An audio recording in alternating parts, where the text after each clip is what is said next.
اللهم صل على سيدنا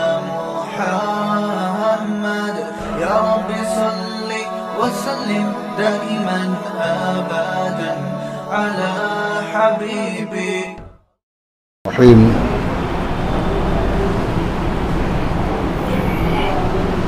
وقال الله تبارك وتعالى في القرآن المجيد والفرقان الحميد: أعوذ بالله من الشيطان الرجيم، بسم الله الرحمن الرحيم.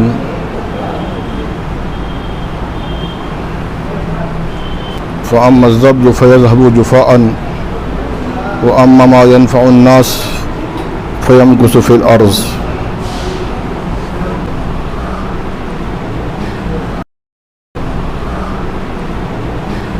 وقال عليه الصلاة والسلام: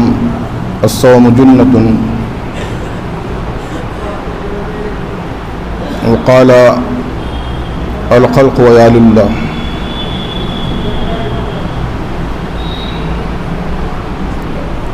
وقال في رواية آخر: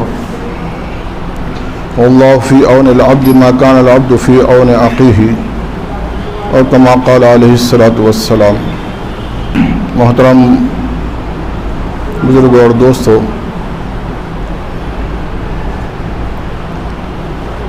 الحمدللہ اللہ رب العزت نے ہم سب کو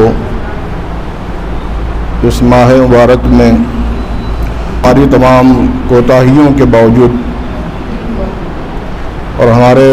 نقائص کے باوجود، کمزوریوں کے باوجود، ہمارے گناہوں کے باوجود کچھ عبادتوں کے لیے اور اپنے اطاعت کے لیے، اپنی بندگی کے لیے روزے کی شکل میں، تراویح کی شکل میں، دعاؤں کی شکل میں، تلاوت کی شکل میں، ذکر اذکار کی شکل میں قبول کیا ہے. ہم اس قابل نہیں تھے کہ اس عظیم اور مبارک مہینے کے اندر اپنے ناپاک وجود کے ساتھ موجود رہتے اور ان تمام عظیم عبادتوں کے انجام دینے کے ہم قابل بھی نہیں تھے، لیکن اللہ نے ہم کو قبول کیا اور ہم نے کچھ ٹوٹی پھوٹی طور پر روزے رکھے اور تراویح پڑھی، تلاوت کی، تو اس کی توفیق کے بنیاد پر یہ کام ہوا ہے. اسی لیے قرآن شریف میں فرمایا کہ ذالک فضل اللہ یؤتیہ من یشاء، یہ اللہ کا فضل ہے، جس پر اپنا فضل فرمانا چاہتے ہیں اس کو نواز دیتے ہیں، اپنے قریب کر لیتے ہیں، اس کو قبول کر لیتے ہیں. تو میں اپنے اعتبار سے اس بات کا اعتراف کروں کہ بھائی میں اس قابل نہیں تھا کہ اتنی عظیم عبادت کو میں انجام دیتا اور متبرک مہینے کی متبرک عبادتوں کو انجام دیتا، اس قابل نہیں تھا. لیکن اللہ کی ہدایت، اللہ کی توفیق اور اللہ کے جو ہے منتخب کرنے کے بنیاد پر میں نے کچھ انجام دیا، یہ اس کا احسان ہے. یہ آخر عشرہ یعنی قریب ہے، دوسرے عشرے کے چند دن باقی ہے اور اس میں ہم لوگوں کو اپنا احتساب کرنا چاہیے، جائزہ لینا چاہیے کہ رمضان سے میں نے کیا حاصل کیا اور رمضان کو میں نے کتنا جو ہے اس کا حق ادا کیا. اللہ نے میرے تمام ناپاکیوں کے باوجود مجھے قبول کیا تھا کہ میں اس متبرک مہینے کے جو ہے کچھ افعال اور کام کر سکوں. تو میں نے کتنا اس کو جو ہے صحیح طریقے سے انجام دیا اور اس کا حق ادا کیا اور اپنے رب کو راضی کیا، اس اعتبار سے اپنا احتساب، اپنا جائزہ، اپنا تجزیہ کرنا چاہیے۔ میں اپنے طور پر اس بات کا اعتراف کرتا ہوں کہ اتنا عظیم مہینہ ملنے کے باوجود بھی میں خالی رہا۔ جیسے جو ہے روزوں کا حق ادا کرنا چاہیے تھا، تلاوت کا حق ادا کرنا چاہیے تھا، ذکر اذکار کا حق ادا کرنا چاہیے تھا، اور جیسے جو ہے اللہ کو راضی کرنے کی کوشش کرنا چاہیے تھا، جیسے توبہ کرنا چاہیے تھا، جیسے استغفار کرنا چاہیے تھا، جیسے جو ہے اس رمضان کے اندر اللہ تعالیٰ نے اللہ کی رحمتوں کی بارش ہو رہی تھی اور مغفرت کا عام اعلان تھا، میں نے کچھ بھی جو ہے اس سے حاصل نہیں کیا۔ میری کوئی مغفرت ہوئی کہ نہیں ہوئی، میرے روزے قبول ہوئے کہ نہیں، روزے ویسے تھے کہ نہیں، روزے واقعی اللہ کے دربار میں قبول ہونے کے قابل تھے کہ نہیں تھے، اور نمازیں اس قابل تھی کہ نہیں تھی کہ اللہ کے دربار میں قبول ہو جائیں، اور رمضان کے جو ہے جو حقوق تھے اور جو تقاضے تھے میں نے کہاں تک پورا کیا۔ یہ گویا آخری جو ایام چل رہے ہیں اس کے اعتبار سے ہم لوگوں کو اس کا احتساب کرنا چاہیے، جائزہ لینا چاہیے۔ سب سے بہترین تاجر وہ ہوتا ہے جو اپنی تجارت کرتے وقت اپنا جائزہ لیتا رہتا ہے کہ بھئی کتنا میں جو محنت کر رہا ہوں اور جو بھاگ دوڑ کر رہا ہوں، جو دکانداری کر رہا ہوں اور تجارت کے لیے جو ہے تمام کوشش کر رہا ہوں اور اس کے لیے تکالیف کو اٹھا رہا ہوں، تو آیا میری تجارت جو ہے نفع بخش ہے کہ نہیں، اور مجھ سے اس سے فائدہ پہنچ رہا ہے کہ نہیں پہنچ رہا۔ یہ آدمی کیا کرتا ہے، روزانہ اپنا جس لائن کے اندر لگا ہوا ہے، جس شعبے کے اندر ہے، اس میں جائزہ لیتا ہے کہ واقعی میں اپنے تجارت کے اندر کامیاب ہوں یا نہیں، یا میں جو ہے اس میں نقصان اٹھا رہا ہوں۔ تو جیسے آدمی اپنے جس دنیا کے کسی شعبے میں رہتا ہے اور اس میں محنتیں کرتا ہے اور بھاگ دوڑ کرتا ہے تو اس کا جائزہ بھی لیتا ہے، تو ویسی جو ہے ہمارے زندگی میں اللہ تعالیٰ نے اس عظیم مہمان کو بھیجا تھا اور اس عظیم تحفہ اور ہدیہ عنایت فرمایا تھا، اس کا یعنی واقعی ہم لوگوں نے کتنا جو ہے حق ادا کیا اور کتنا جو ہے اس کا استقبال کیا، کتنی اس کو اہمیت دی، کتنا جو ہے اس کا خیال رکھا، یہ جو ہے کیا ہے، اس کا جائزہ بھی لینا ضروری ہے۔ اللہ کے دربار میں دو چیزیں ایسی ہے جو اللہ کے دربار میں جھگڑے گی۔ اللہ کا دربار عظیم دربار ہے، اس کی ذات عظیم ذات سے، اس سے بڑھ کر کوئی ذات نہیں، اس سے بڑھ کر کوئی قدرت والا نہیں، اس سے بڑھ کر کوئی یعنی عظمت والا نہیں، اس سے بڑھ کر کوئی جو ہے جلال والا نہیں۔ سب اس کے دربار میں جاتے ہیں تو ڈرتے ہیں، کانپتے ہیں، لرزتے ہیں، وہاں بولنے کی کسی کو ہمت نہیں ہوتی ہے۔ نبی انبیاء کرام بھی جو ہے اپنے تمام جو ہے جلالتوں کے باوجود، اپنے بڑے مقام کے باوجود اللہ کے دربار میں بولنے کی ان کو بولنے کی سکت نہیں ہوتی اور بولنے کی ہمت نہیں ہوتی اور بولنے کی جو ہے جرأت نہیں ہوتی، وہ ڈرتے ہیں۔ لیکن یہاں پر یہ نہیں کہا گیا کہ بھائی یہ دو عبادتیں ایسی ہے جو سفارش کرتی ہے، اللہ سے بولتی ہے کہ بھائی میں آپ سے درخواست کرنا چاہتی ہوں اور آپ سے خدمت میں کوئی جو ہے مجھے اپنی درخواست رکھنا ہے، آپ قبول، ایسا نہیں، بلکہ کیا ہے حدیث کے الفاظ کہ وہ دونوں جھگڑتے ہیں، وہ دونوں عبادتیں اللہ کے دربار میں جھگڑتے ہیں اور اللہ کے سامنے گویا اپنا حق منوانے کی کوشش کرتے ہیں اور اپنی اہمیت کو بتانا چاہتے ہیں کہ اے اللہ ہم اتنی عظیم عبادت ہے تو آپ ہماری سفارش قبول کیجیے، اور ان کے جھگڑے کو قبول بھی کیا جائے گا۔ ایسا نہیں کہا جائے گا کہ تم کون ہوتے ہو ہمارے دربار کے اندر اتنی جرأت کرنے والے، بے باکی کے ساتھ بولنے والے، اور جھگڑنے والے، تم کو ہمارے دربار کا اور ہمارے مقام کا کوئی لحاظ پاس نہیں ہے، ایسا بھی نہیں کہا جائے گا، بلکہ حضور حدیث کے الفاظ کیا ہے، ان کے جھگڑے کو قبول بھی کیا جائے گا۔ وہ دو کون ہیں عبادتیں؟ ایک تو فرمایا قرآن ہے اور دوسرے روزہ ہے۔ ابھی عظیم اللہ کی جو ہے،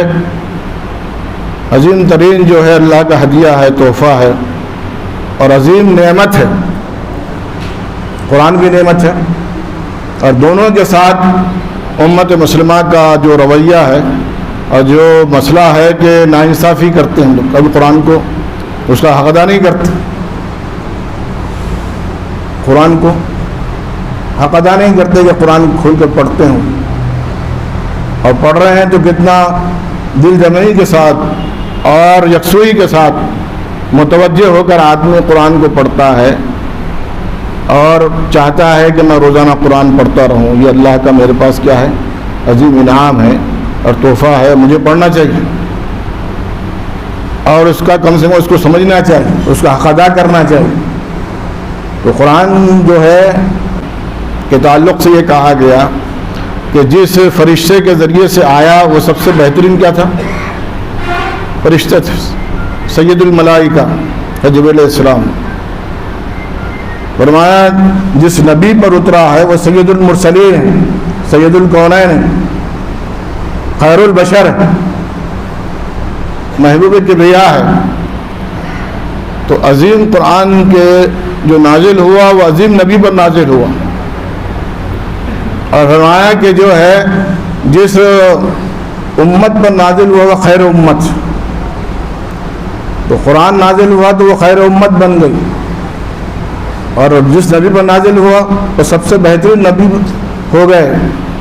اور جس مہینے میں نازل ہوا وہ سید الشہور ہو گیا، سب سے بہترین مہینہ بن گیا۔ کون سا؟ رمضان کا بھی، شہر رمضان الذی انزل فیہ القرآن۔ اور فرمایا کہ جس رات میں نازل ہوا اس کو اللہ تعالیٰ نے 1000 مہینوں سے افضل بنا دی۔ انا انزلناہ فی لیلۃ القدر وما ادراک ما لیلۃ القدر لیلۃ القدر خیر من الف شہر۔ تو یہ قرآن کے ملنے سے انسانوں کا مقام مرتبہ بڑھتا ہے، جس کو ملا وہ بلند مرتبہ پا گیا، لیکن ملنے کے باوجود جو ہے آدمی اس کو سمجھ نہیں سکا، پڑھ نہیں سکا، ہوگا اس کا حق ادا نہیں کر سکا۔ قرآن شریف کے تعلق سے یہ کہا کہ ھدی للناس، کہ پورے انسانوں کو ہدایت دینے والا ہے۔ اس کا کیا ہے چیلنج، کیا ہے کہ وہ پورے انسانوں کو کیا کرنے والا ہے، ہدایت دینے والا، سب کو رہبری ملنے والی ہے، اور وہ کسی بھی زمانے سے تعلق رکھنے والے ہوں، وہ لوگ کسی بھی زمانے سے تعلق، ایسا نہیں کہ بھائی قرآن جو ہے صحابہ کرام پر اترا تھا تو اللہ تعالیٰ نے ان کو بھی کیا بنا دیا، خیر القرون بنا دیا۔ اللہ تعالیٰ کیا بنا دیا کہ سب سے بہترین زمانہ وہ زمانہ ہے جس میں قرآن اترا تھا، وہ لوگ ہیں جن پر قرآن اترا تھا، وہ صحابہ کرام۔ تو یہ نہیں کہا جا سکتا ہے کہ قرآن صحابہ کرام کے زمانے میں اترا تھا تو اس کے مطالب، اس کے تقاضے، اس کی فائدہ، اس کی ہدایت، اس کی رہبری صرف اس زمانے کے حد تک محدود تھی یا مخصوص تھی، ایسا بھی نہیں کہا جا سکتا ہے نا۔ یہ فرمایا کہ ھدی للناس کے معنی یہ کہا گیا کہ حضور سے زمانے سے لے کر قیامت تک کے لیے انسانوں کو ہدایت ملے گی، چاہے لوگ کتنے بھی ترقی کر جائیں اور کتنے بھی جو ہے یعنی جو ہے علمی اعتبار سے اور سائنسی اعتبار سے اور فنی اعتبار سے اور تحقیقی اعتبار سے کسی بھی اعتبار سے ترقی کر جائیں، لیکن وہ قرآن کے محتاج رہیں گے، ہے نا۔ اور کسی بھی خطے سے تعلق رکھنے والے ہوں، کسی زبان سے بھی تعلق رکھنے والے ہوں اور کسی بھی رنگ سے تعلق رکھتے ہوں، سب کو کیا کرنے والا ہے، قرآن اپنا جو ہے ان کو متاثر کرنے والا ہے۔ ایک زمانے ابھی حال کے اندر جو ہے جو فرقہ پرستوں نے، چند لوگوں نے یہ کہا کہ وہ قرآن کے اندر آیتیں ایسی ہے جو لوگوں کو کیا کرتی ہے، جہاد کی دعوت دیتی ہے اور انسانوں کے درمیان تفریق پیدا کرتی ہے اور ایک دوسرے کے تعلق سے توڑ پیدا کرتی ہے، نفرت پیدا کرتی ہے، اور اس کا مطالعہ کرو، اور اس میں جتنی بھی چیزیں ایسی ہیں جو انسانوں کے لیے نفع بخش نہیں ہیں اور اس کے ذریعے سے کچھ لوگوں کے اندر توڑ پیدا ہوتا ہو اور اس سے نقصان پہنچتا ہے، وہ آیتوں کو جمع کرو۔ تو اس زمانے کے یعنی ابھی حال کی بات ہے، پرانے زمانے کی بات نہیں ہے، تو وہ لوگوں نے سب تحقیق کی قرآن کی، اور وہ غیر مسلم تھے، اسکالر تھے، انہیں قرآن کی تحقیق کی کہ آیا کون سی آیتیں ہیں جو کیا کرتی ہے، نقصان پہنچانے والی ہے، قتل غارت گری کی، خون فساد کی، مار کوٹ کی جو ہے دعوت دینے والی ہے۔ اس کو جمع کرنا چاہیے، لوگوں کے سامنے لانا چاہیے کہ واقعی یہ آیتیں قرآن کی جو ہے نقصان دہ، نعوذ باللہ۔ تو انہوں نے ریسرچ کیا، تو بعد میں معلوم یہ ہوا کہ جو صحیح قابل لوگ تھے انہوں نے کہا کہ نہ، اس میں کوئی، ہم سب تلاش کرتے رہے، کوئی اس میں ایسی بات نہیں ملی، بلکہ ان کو ہدایت مل گئی غیر مسلموں کو، جو یعنی دشمن بن کر آئے تھے، حریف بن کر آئے تھے، رقیب بن کر آئے تھے، اس میں نقائص کو اور جو ہے خرابیوں کو، کمزوریوں کو تلاش کرنے کے لیے آئے تھے، لیکن انہوں نے جو ہے کھلے ذہن کے ساتھ قرآن کا مطالعہ کیا، تو کیا ہو گئے، وہ اس کے شیدائی بن گئے، اس کے اوپر فرفتہ ہو گئے، اور انہوں نے ایمان قبول کی۔ تو معلوم یہ ہوا کہ غیر مسلم بھی اگر قرآن کو کھلے ذہن سے پڑھتا ہے تو کیا کرتا ہے، کیا ہوتا ہے، وہ اس پر اثر انداز ہوتا ہے۔ قرآن کے اندر آج بھی جو اللہ کی وہ تاثیر ہے، اللہ نے رکھی ہے، تو غیر مسلم بھی پڑھتا ہے تو کیا ہوتا ہے، اس سے متاثر ہوتا ہے، اس کے قریب آتا ہے۔ اور ہم لوگ تو ایمان والے ہیں، اگر ہم اپنے ایمان کے ساتھ اور عقیدے کے ساتھ اس کو پڑھیں گے، اس کا حق ادا کریں گے، تلاوت کا حق ادا کریں گے، تو فرمایا ہے کہ انشاءاللہ وہ ہمارے لیے کیا ہوگا، دنیا و آخرت کے اندر نجات کا ذریعہ بنے گا۔ تو میں یہ کہہ رہا تھا کہ قرآن جو ہے اللہ کے دربار میں کیا کرے گا، جھگڑے گا کہ اللہ میں اس کی سفارش کرتا ہوں، کیا کرتا تھا، یہ میری تلاوت کرتا تھا اور میری تعلیمات کو عام کرنے کی کوشش کرتا تھا، اور میری جو ہے یعنی دعوت دیا کرتا تھا، اس کی جو ہے تبلیغ کیا کرتا تھا، اور اس کو پھیلانے کی کوشش کرتا تھا، اور اس نے کبھی اس کو نظر انداز نہیں کیا، میں اس کی کیا کرتا ہوں، سفارش کرتا ہوں۔ ایک سورۃ تبارک الذی کے بارے میں آتا ہے، وہ اللہ کے دربار میں کیا کریں گے، کہے کہ اللہ یہ روزانہ تبارک الذی پڑھتا تھا، آپ اس کی مغفرت کر دیجیے، حالانکہ اس کے تعلق سے فیصلہ ہو جائے گا کہ اس کو جہنم میں ڈالنا ہے، تو وہ بولیں گے تبارک الذی، کیا بولیں گے، آتا نا حدیث میں کہ روزانہ جو تبارک الذی پڑھتا ہے اللہ تعالیٰ اس کی مغفرت کرتے ہیں، قبر کے عذاب سے حفاظت کرتے ہیں۔ تو وہ تبارک الذی نے کہا اللہ کے دربار میں جا کر کہ یہ روزانہ تبارک پڑھتا تھا، آپ اس کو قبر میں عذاب مت دیجیے، اگر آپ عذاب دینا چاہتے ہیں تو میرے کو اپنی کتاب سے باہر نکال دیجیے، سورۃ تبارک الذی کیا بولیں، مجھے نکال دیجیے، مجھے آپ کو رکھنے کا کوئی حق نہیں ہے اگر میری سفارش آپ قبول نہیں کریں۔ تو تبارک الذی اللہ کے دربار میں جھگڑا کرتی ہے، اور اللہ تعالیٰ اس کے سفارش کو قبول فرمائیں گے تو ٹھیک ہے، یہ روزانہ یہ بندہ روزانہ میرے قرآن کی تلاوت کرتا تھا، سورۃ تبارک الذی پڑھتا تھا، اس کو قبر میں عذاب نہیں ہونا چاہیے۔ اور دوسرے فرمایا کہ روزہ جھگڑے گا کہ واقعی یہ میرا بندہ اس نے حق ادا کیا، یہ خالی بھوکا نہیں رہتا تھا، یہ صرف پیاسا نہیں رہتا تھا، بلکہ سرتاپا مجسم روزہ تھا، اس کی زبان سے کسی کو نقصان نہیں پہنچا، اس کی آنکھوں سے کسی کو نقصان نہیں پہنچا، اس کے ہاتھ پیر سے کسی کو نقصان نہیں پہنچا، اس کے خیالات بھی اچھے ہو گئے تھے، اس کی سوچ بھی اچھی ہو گئی تھی، اس کے اخلاق بھی اچھے ہو گئے تھے، روزے کے ذریعے سے۔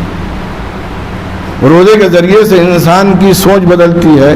اس کے خیالات بدلتے ہیں، اس کا روحانی نظام ترقی پاتا ہے، اس کے معاملات اچھے ہوتے ہیں، اور اس کے ذریعے سے دوسروں کو فائدہ پہنچتا ہے۔ کیا ہوتا ہے؟ دوسروں کو فائدہ پہنچتا ہے۔ تو یہ یعنی روزے کے ذریعے سے یہ چیزیں حاصل ہو رہی کہ نہیں ہو رہی؟ میں تو روزے کیوں، حضور نے فرمایا کہ بہت سے روزے دار ایسے ہیں جو اکثر بھوکے رہتے ہیں، پیاس سے رہتے ہیں، اور ان کو کوئی فائدہ پہنچتا نہیں۔ تو میں اپنا جائزہ لیتا ہوں تو یہ نظر آتا ہے کہ میں صرف بھوکا رہتا ہوں، کبھی کوئی صحیح دل کھل خوشی و خضوع سے نماز ادا نہیں ہوتی ہے، نماز مزہ نہیں آتا، روزہ رکھنے کے بعد بھی اگر نماز مزہ نہیں آ رہا ہے، اور تلاوت کے لیے میرا دل مائل نہیں ہو رہا ہے، اور روزانہ جو معمول تھا 11 مہینے اس سے ہٹ کر اس میں اضافہ نہیں ہو رہا ہے، عبادات کے اندر، نمازوں کے اندر، نوافل کے اندر، دعاؤں کے اندر، تلاوت کے اندر اضافہ نہیں ہو رہا ہے، تو میرے روزے نے مجھے فائدہ نہیں پہنچا ہے۔ اس اعتبار سے یہ آخری ایام جو ہے اس میں جائزہ لینے کے ہے، احتساب کے ہے کہ ہم لوگ کتنا جو ہے واقعی ہم نے روزے کا حق ادا کیا، اور ہمارے اس کی وجہ سے ہمارے اندر تبدیلی آئی، ہمارے اندر کتنی تبدیلی آئی، اور کتنا ہم نے اس کے ذریعے سے اللہ سے قریب ہوئے، اور کتنا اللہ کو راضی کیا، اور کتنا ہماری اس میں مغفرت ہو گئی۔ مغفرت ہوئی کہ نہیں ہوئی یہ ہم کو معلوم نہیں، اس مہینے کے اندر ہماری مغفرت ہو رہی کہ نہیں ہو رہی اس کے بھی علم نہیں، اطلاع نہیں، اس اعتبار سے اس کا جائزہ نہیں۔ ایک دوسری صفت یہ روزے کی بیان کی گئی ہے کہ فرمایا کہ روزہ شہر المواسات ہے، کیا ہے؟ غمخواری کا مہینہ ہے، ایک دوسرے کا دکھ درد حاصل کرنے کا مہینہ ہے، کہ آدمی ایک دوسرے کے تعلق سے کیا کرتا ہو، ایک اچھا گمان رکھتا ہو، اس کے تعلق سے سامنے والا اگر تکلیف میں جس کو اس کو احساس ہو۔ مواسات کے معنی کیا ہے؟ غمخواری، کہ دوسرے کا غم اس کو بھی محسوس ہو، اس کی تکلیف محسوس ہو، اس کی ضرورت محسوس ہو، اس کی پریشانی محسوس ہو، یہ مواسات کے معنی ہے غمخواری۔ اس کے ذریعے سے مشق کروائی جا رہی ہے روزے کے اندر اور رمضان کے اندر، کہ آدمی کے اندر یہ صفت پیدا ہونا ضروری ہے کہ آدمی ایک دوسرے کے تعلق سے کیا رکھنے والا ہو، اس یعنی ہمدردی کرنے والا ہو، صلہ رحمی کرنے والا ہو، رشتوں کو جوڑنے والا ہو، توڑنے والا نہ ہو۔ مواسات کی تفسیر کے اندر یہ بات آتی ہے۔ آج ہمارے معاشرے کے اندر سب سے بڑا بنیادی مسئلہ یہی ہے کہ ہمارے دلوں کے اندر جو بہت زیادہ پھٹن ہے، اور ہمارے خیالات، ہمارے جذبات، ہمارے سوچنے کا انداز یہ ہے کہ بھائی میں تو الحمدللہ نمازی ہوں، روزے دار ہوں، تلاوت کرتا ہوں، اور تمام چیزیں میرے اندر بہت زیادہ، میں حاجی بھی ہوں، اور بہت دعاؤں کا اہتمام کرتا ہوں، اذکار وظائف کا معاملات میرے بہت اچھے ہیں، لیکن میرے خیالات گندے، سوچ گندی ہے، ایک دوسرے کے تعلق سے معاملات صحیح نہیں، میں آپ کو دیکھ کر جو ہے نفرت کر رہا ہوں، پیشانی میں میرے پر بل آ رہے ہیں، تکلیف پہنچ رہی مجھے، سامنے والا اچھا ہے، خوش ہے تو مجھے تکلیف ہوتی کہ سامنے والا خوش کیوں، اور اس کو فائدہ کیوں پہنچ رہا ہے، اس کو ترقی کیوں ہو رہی ہے۔ تو یہ حسد اور یہ جلن اور یہ کڑھن جو ہے، یہ فرمایا انسان کو سب سے زیادہ غارت کرنے والی ہے۔ تو مواسات کے ذریعے سے رمضان کے اندر جو ہے روزے کے ذریعے سے یہ کوشش کروائی جاتی ہے کہ لوگوں کا سب کا، خالی اپنوں کا ہی نہیں، کہ ہم لوگ دکھ درد کا احساس کرنے والے ہوں، ان کے دکھ درد میں شریک رہنے والے ہوں، ان کے تعاون کرنے والے ہوں، ان کا جو ہے ان کے تکالیف کے اندر اس کو محسوس کرنے والے ہوں۔ یہ فرمایا یہ روزے کا ایک عظیم مقصد ہے۔ حضور صلی اللہ علیہ وسلم نے سب سے پہلے جو ہے صحابہ کرام کی یہ تربیت کی تھی کہ ان کے ذہنوں کے اندر، دلوں کے اندر ایک دوسرے کے لیے اخوت، محبت، بھائی چارہ، مواسات، غمخواری کا نظام قائم کر دیا تھا۔ کیا کر دیا تھا؟ کہ سب ایک دوسرے سے محبت کرنے والے تھے، نفرت نہیں کرتے تھے، اور بدگمانیاں نہیں کرتے تھے، جھگڑتے نہیں تھے، تعلقات کو توڑتے نہیں تھے۔ حالانکہ وہی صحابہ کرام سب سے زیادہ جھگڑالو تھے، نفرت کرنے والے تھے، قتل غارت گری کرنے والے تھے، سب سے زیادہ ان کا دل کا نظام اور سوچنے کا انداز سب جو ہے بگڑا ہوا تھا۔ لیکن حضور صلی اللہ علیہ وسلم نے سب سے پہلے کیا کی؟ صحابہ کرام کی جو تربیت کی کہ اگر ان کے ذریعے سے ہم کو دین کا کام لینا ہے اور شریعت کا ان کے ذریعے سے نظام کو چلانا ہے اور ان کے ذریعے سے دوسرے لوگوں تک جو ہے خیر کو پھیلانا ہے،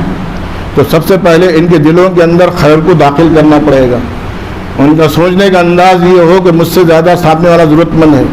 یہ زیادہ میرے سے زیادہ حقدار ہے، یہ زیادہ مجھ سے اچھا ہے۔ یہ جو ہے کیا کی؟ یہ ترتیب حضور صلی اللہ علیہ وسلم سب سے زیادہ محنت کی مدینے میں آئے تو سب سے پہلے یہی کیا آپ نے کہ انصار مہاجرین کے اندر محبت پیدا کرتے. کیا کرتے کہ بھئی یہ تمہارے بھائی ہیں, آپ ان کو کیا کرنا ہے, ان کا خیال کرنا ہے. مواقعات کا نظام قائم کیا. مواقعات میں بھائی چارہ کہ اب تم کو بھائی بھائی بن کے رہنا ہے. وَكُونُوا عِبَادَ اللَّهِ إِخْوَانًا کہ آپ کو اب بھائی بھائی بن کے رہنا ہے, دشمن بن کے نہیں رہنا. اب ایک دوسرے سے تم کو لڑنا جھگڑنا نہیں ہے, بدگمانیاں نہیں کرنا ہے, نفرتیں نہیں کرنا ہے, جھگڑنا نہیں ہے, ایک دوسرے کو نقصان نہیں پہنچانا ہے, ایک دوسرے کے خیر خواہ بن کے رہنا ہے, ایک دوسرے کے جو ہے ہمدرد بن کے رہنا ہے. اور آج ہمارے معاشرے کے اندر ہمارے درمیان میں سب سے زیادہ یہ مسئلہ ہے کہ آج بھائی بھائی کی بھی نہیں بنتی, بھائی بھائی کو بھی پسند نہیں کرتا, ماں بیٹے کی نہیں بن رہی ہے, میاں بیوی کی بن نہیں پا رہی ہے. رشتے ہمارے جو ہے کیا ہو گئے ہیں, بالکل جو ہے یعنی وہ ہو گئے ہیں کہ بھائی مضبوط نہیں ہے, مستحکم نہیں ہے, اس میں کوئی خلوص نہیں ہے, الفت نہیں ہے, محبت نہیں ہے. یہ جو ہے سب سے بڑا مسئلہ ہے کہ رمضان کے ذریعے سے اور روزے کے ذریعے سے یہ بھی یعنی عظیم اس کا مقصد, ایک مقاصد میں سے یہ بھی ہے کہ انسانوں کے درمیان بھائی چارہ قائم ہو جائے, ایمان والوں کے درمیان. روزے کے ذریعے سے اگر میری یہ سوچ تبدیل نہیں ہو رہی ہے, میں برابر دوسروں سے نفرت کر رہا ہوں, بدگمان ہو رہا ہوں, اور دوسرے سے ایک دوسرے کے تعلقات کو توڑ رہا ہوں, اور ایک دوسرے کے تعلق سے میرا جو ہے معاملہ صحیح نہیں, اور جو ہے میں ایک دوسرے سے حسد کر رہا ہوں, جلن کر رہا ہوں, اور بات چیت بند کر رہا ہوں, اور ایک دوسرے کو نقصان پہنچانے کے جو ہے میں اس کے لیے ہمیشہ آمادہ رہتا ہوں کہ مجھ سے سامنے والے کو نقصان پہنچ جائے, اس کا فائدہ نہ ہو. اگر یہ آدمی کے اندر یہ بات موجود ہے تو فرمایا پھر یہ کوئی فائدہ نہیں اس کا روزے کا. فرمایا آدمی اللہ کے قریب نہیں ہو سکتا جب تک کہ وہ بندوں کے ساتھ اپنے یہ معاملات درست نہ کر لے. آدمی چاہے کتنی بھی عبادت کر لے, کتنے بھی روزے رکھ لے, کتنی بھی تلاوت کر لے, لیکن دلوں کا نظام کے اندر پھٹن ہے, اور بغض ہے, اور حسد ہے, اور عداوت ہے, اور دشمنیاں ہیں, اور نفرتیں ہیں, اور بدگمانیاں ہیں, تو فرمایا تمام عبادتیں کیا کیا بیکار, عبادتیں بیکار. تو یہ کوشش یہ کرنا چاہیے کہ شہر المواسات کہا گیا کہ بے غمخواری کا مہینہ ہے یہ, تو غم ایک دوسرے کا غم پیدا ہو, محبت پیدا ہو, الفت پیدا ہو. اور رمضان کے اندر مزید میرے اندر اپنے بھائیوں کے تعلق سے کیا ہو, خلوص پیدا ہو, میں قریب ہو جاؤں ان سے, خیالات کے اعتبار سے بھی, اخلاق کے اعتبار سے بھی, معاملات کے اعتبار سے بھی, کردار کے اعتبار سے بھی میری سوچ بدل جائے کہ میں انشاءاللہ میری زبان سے, میری آنکھوں سے, میری نظروں سے, میرے ہاتھ اعضاء و جوارح سے کسی کو تکلیف نہیں پہنچے گی, بلکہ فائدہ پہنچے گا. کیا پہنچے گا؟ میں خیر امت ہوں تو میرے ذریعے سے خیر پھیلے گا دوسروں کو. کیا پہنچے گا؟ اچھائیاں ملیں گی دوسروں کو, اچھے اخلاقی ملیں گے, اچھے بول ملیں گے. اس لیے قرآن شریف کی آیت ہے قول معروف خیر من صدقۃ یتبعہ اذی. آج آدمی صدقہ دینے کے بعد کیا کرتا, احسان جتلاتا, میں نے تم کو دیا تھا نا, میں نے کیا کیا تھا, میں نے تمہاری فلاں وقت جو ہے مدد کی تھی اور تمہاری ضرورت پوری کی تھی. تو فرمایا پھر ایسا صدقہ کوئی فائدے کا نہیں ہے. قول معروف, اچھی بات کر دینا, اچھے بول دینا. میں نے آپ کو خوش کر دیا چند الفاظ کی وجہ سے, آپ کی تعریف کر دیا, آپ کو رسپانس دے دیا, آپ کی عزت کر دیا, لوگوں کے درمیان آپ کے تعلق سے تعریف کر دی, تو ہمارا قول معروف. ہمارے بہت اچھے یہ صاحب بہت اچھے بھائی, الحمدللہ ان کے بہت اچھے اخلاق ہیں, اور یہ ایسے ہیں, اور یہ ویسے ہیں, اللہ کے نیک بندے ہیں. تو میں نے فرمایا یہ کیا کر دیا, بہت بڑی یعنی عبادت کو انجام دے دیا. قول معروف خیر, یہ بہتر ہے اس صدقے سے, اس عطیات سے, اس مدد کرنے سے جس کے پیچھے تکلیف پہنچنے والی. خیر من صدقۃ یتبعہ اذی, کہ اس کے ذریعے سے نقصان پہنچ رہا ہے کہ میں نے صدقہ کر دیا, خیرات کر دیا, اس کو تعریف کر رہا ہوں, اتنا آج میں نے یہ کر دیا, فلاں کو مدد کر دیا. تو فرمایا یہ فائدے کی بات نہیں ہے. تو میں یہ کہہ رہا تھا کہ آج کے زمانے کے اندر سب سے زیادہ جو مسئلہ یہ ہے کہ دوسروں کی بات دور کی بات ہے, کہ آج ہم کو تکلیف نہیں ہوتی سامنے والے کی پریشانی کو دیکھ کر, اس کے مجبوری کو دیکھ کر, اس کے فاقے کو دیکھ کر, اس کی پریشانی کو دیکھ کر, اس کی بیماری کو دیکھ کر احساس پیدا نہیں ہو رہا ہے. تو یہ میری دل کی قساوت کی علامت ہے, شقاوت کی علامت ہے, بدبختی کی علامت ہے کہ آدمی یعنی سامنے والوں کی تکلیف کو احساس نہیں کرتا. اللہ نے دل جو دیا تھا وہ کائے کے واسطے دیا تھا؟ وہ پتھر کی سل نہیں تھا، وہ پتھر نہیں تھا۔ فرمایا قرآن شریف کے اندر ہے ثم قست قلوبکم فہی کالحجارہ اور اشد قسوہ، کہ انسان کے دل بعض دفعہ تمہارے دل کیا ہوگا، ثم قست قلوبکم فہی کالحجارہ، تمہارے دل اتنے سخت ہو گئے لوگوں کے تعلق سے کہ تم کو تمہارے پر ان کا اثر نہیں پڑتا کہ سامنے والا تکلیف میں، پریشانی میں، مجبوری میں، اور ہمارے دل پر کوئی اس کی تکلیف اثر نہیں ہو رہا ہے۔ تو فرمایا پھر تمہارے دل کیا ہو گئے، پتھر ہو چکے ہیں، فہی کالحجارہ، کہ وہ پتھر ہیں، اور اشد قسوہ، بلکہ اس سے بھی زیادہ سخت ہو چکے ہیں۔ کسی کو الزام لگا دینا، کسی کو تہمت لگا دینا، کسی کو پریشان کر دینا، یہ تمام چیزیں کیا ہے کہ آدمی کا دل سخت ہو گیا ہے کہ انسان کیا کر رہا ہے، نفرت کر رہا ہے لوگوں سے۔ سب سے بڑا یعنی جو مسئلہ ہے کہ انسانوں کو، انسان کے معنی یہ آتی ہے کہ انسیت کرنے والا، ایک دوسرے سے جو مانوس ہو، ایک دوسرے سے قریب ہو، اس کو بولتے ہیں انسان۔ انسان کس کو بولتے ہیں؟ جس کے اندر انسیت کا مادہ ہو، محبت کا مادہ ہو، خلوص کا مادہ ہو، ایک دوسرے کے ادب و احترام کا مادہ ہو، ایک دوسرے کے تعلق سے اچھے خیالات کا جو ہے اس کا نظریہ ہو، تو فرما اس کو انسان بولتی۔ اور انسان کے اندر وہی ہے، خیالات ویسے بگڑے ہوئے ہیں،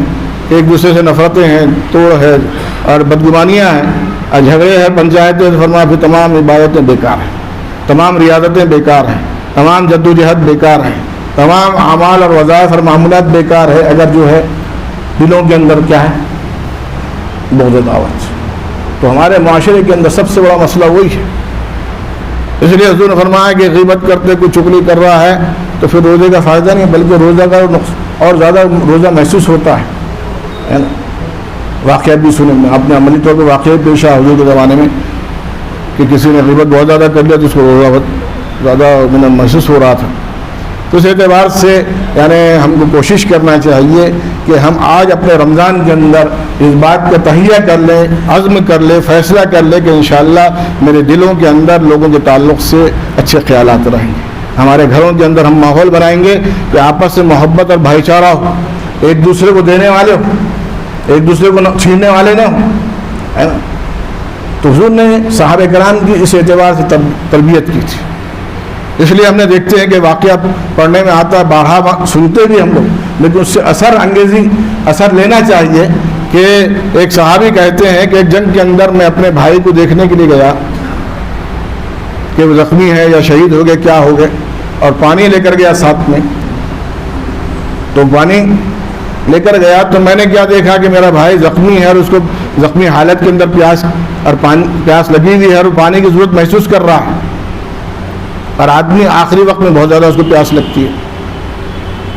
انہوں نے چاہا کہ اپنے بھائی کو پانی دے دیں، تو صحابہ کرام نے اپنی عظیم مثال قائم کی کہ کیسے ہمارے درمیان میں محبت ہے، ایثار کا جذبہ، ایک دوسرے کے لیے ہم مر مٹنے والے ہیں، ہے نا۔ تو ان کے پاس پانی پیش کیا تو بازو سے ایک صحابی نے آواز دی کہ مجھے پانی کی ضرورت، تو آپ نے کہا نا مجھے مت پانی پلاؤ، میرے بازو والا جو پانی یہ زیادہ مستحق ہے اور زیادہ اس کی ضرورت محسوس ہے، آپ ان کو پانی پلا دیجیے۔ اور فرمایا کہ بازو والے کے بدلے تیسرے نے آواز لگا پانی کی ضرورت ہے، مجھے پیاس لگتی، تو انہوں نے اشارہ کیا مجھے مت پلاؤ، دوسرے کو پلاتے۔ اور جو ہے تیسرے سے چوتھے کے پاس گئے، وہاں تک گئے تو ان کا انتقال ہو گیا، واپس میں دوسرے کے پاس آیا تو ان کا تیسرے کے پاس ان کا انتقال، پھر اپنے بھائی کے پاس سب کا انتقال، تو بغیر سب لوگ جو ہے پانی پی ہوئے ان کا انتقال ہو گیا۔ اور ایک مثال قائم کر دی کہ آدمی مر جائے گا لیکن اپنے بھائی کی اہمیت کو اور اس کی ضرورت کو ترجیح دے گا۔ اس لیے اللہ نے قرآن شریف کی آیت اتاری کہ وَيُؤْثِرُونَ عَلَىٰ أَنفُسِهِمْ وَلَوْ كَانَ بِهِمْ خَصَاصَةٌ، کہ یہ لوگ ایسے ہیں کہ اپنی ضرورت کو نظر انداز کرتے ہیں، اپنی حاجت کو نظر انداز کرتے ہیں، اپنے مطلب کو اور اپنے مفاد کو نظر انداز کرتے ہیں، اپنے بھائی کے مفاد کا، اس کی ضرورت کا، اس کا خیال کرتے ہیں۔ آج آدمی اپنے مفاد کا بندہ ہے، اپنے ضرورت کا بندہ ہے کہ میں اپنی ضرورت کیسے پوری ہو جائے، چاہے دوسروں کو نقصان پہنچ جائے، دوسروں کو کیسے حق مار سکتا ہوں، کیسے گلے سے حلق سے جو ہے اس کا نوارہ نکال سکتا ہوں، چھین سکتا ہوں، کیسے لوگوں کے پراپرٹی پہ قبضہ کر سکتا ہوں، کیسے لوگوں کے مالوں کو دبا سکتا ہوں، حقوق کو ادا نہیں کر سکتا ہوں، کیسے میراث کو دبا سکتا ہوں۔ یہ تمام چیزیں ہمارے معاشرے کے اندر ہے۔ اسی بنیاد پر ہمارے معاشرے کی تصویر اور ہمارے لوگوں کی تصویر لوگوں کے سامنے غلط جا رہی، لوگ نفرت کر رہے ہیں، کراہیت کر رہے ہیں. جب تک لوگوں سے ہمارے سے فائدہ پہنچ رہا تھا، خیر پہنچ رہا تھا، لوگوں کو دین پہنچ رہا تھا اور لوگوں کو تقویٰ پہنچ رہا تھا، لوگوں کو جو ہے ایثار اور محبت کا پیغام پہنچ رہا تھا، تو لوگ ہم سے محبت کر رہے تھے. اور جہاں پر ہم لوگ خود ایک دوسرے کو مارنے والے، کاٹنے والے، ایک دوسرے سے نفرت کرنے والے، ایک دوسرے کو چھیننے والے اور ایک دوسرے کو نقصان پہنچانے والے اور ایک دوسرے کو تکلیف پہنچانے والے بن گئے، تو فرمایا پھر اللہ تعالیٰ نے ایسے لوگوں کو مسلط کر دیا کہ لوگ ہم سے عام فضا بن گئی نفرت کی. اس ملک کے اندر کراہیت کی فضا بن گئی، نفرت کی فضا بن گئی. ایک ہمارے سے لوگ بیزار ہو گئے، ہم سے بھاگ رہے ہیں، ہم کو جو ہے دور کر رہے ہیں اور ہم سے کیا کر رہے ہیں کہ یہ لوگ یہاں رہنے کے قابل نہیں. ابھی پرسوں کیا خبر آئی، ہمارے اسکول میں تم کو رہنے کی ضرورت نہیں، تمہارے بچوں کو سب سے زیادہ تم خراب ہو. مسلمان کیا ہو؟ تم خراب ہو.